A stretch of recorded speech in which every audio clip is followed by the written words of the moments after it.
Hello, আমি চন্দনা কুন্ডু।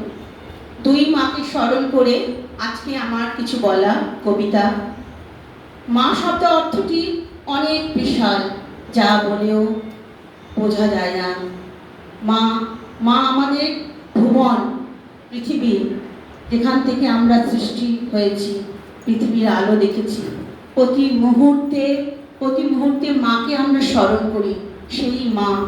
সেই মা শব্দটা এখানে এসে আমি লিখলাম কবিতাটা।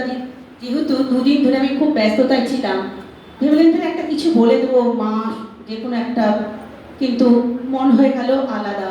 এখানে দুই মাকে নমস্কার যখন জানাই, তখন মন হয়ে গেল মায়ের সম্বন্ধেই আমি কিছু বলতে চাই। তাই মুহূর্তে বসে লিখলাম ছোট্ট কবিতা বলেও মায়ের সম্বন্ধেই আমি কিছু বলতে চেয়েছি।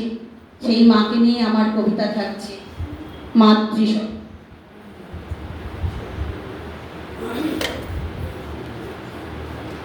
মঙ্গল তীর চেনে মাগো তোমায় করি বরণ। মা ডাকটি অতি মিষ্টি, মন ভরে যায় ভুবন। অন্ধকারে শান্তি মনে তোমার চরণ করি স্মরণ। মাগো তোমার চরণ করি স্মরণ। শান্তি প্রেমে আনন্দ মনে দেখি ব্যাকুল নয়ন। মাগো তোমার চরণ পাতা দেখি সব মায়ের অন্তরে। মঙ্গল দ্বীপ ছেড়ে মাগো তোমায় করি স্মরণ। মাগো তোমার করি স্মরণ। প্রতিদিন সূর্য ওঠা পাথরের ফুলকো ফোটাও। মাগো তুমি আধার রাতে ভুবন ভরা আলো।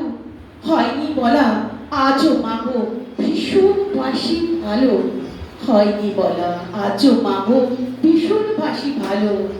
নয়নে যেদিকে যাই ভিতরের চোখের সামনে, মাগো তোমার চরণ পাতা সবখানে। মঙ্গল দ্বীপ ছেড়ে মাগো তোমায় করি বরণ। অন্তর হতে চোখের আড়ালে এই বিরাট ভুবন, আলো আধার বৃক্ষ মূলে শোভিত ফুলে তুমি আছো নীল আকাশের সাগর জলে। গভীর চিন্তায় হৃদয় স্পন্দনে বোধর অন্তরে। মঙ্গল দ্বীপ ছেড়ে মাগো তোমায় করি স্মরণ। তুমি আমার বেঁচে আছো, আমার বেঁচে থাকার শক্তি জাগাও। তুমি আমার সাহস প্রেরণা, তুমি আমার চলার পথে বিশাল উপমা। মঙ্গল দ্বীপ ছেড়ে মাগো তোমায় করি স্মরণ। মাগো মঙ্গল দ্বীপ ছেড়ে মাগো তোমায় করি স্মরণ। দুই মাকে স্মরণ করিয়ে আমার এই কবিতা শেষ করলাম। নমস্কার, সকলকে খুব ভালোবাসা রইল।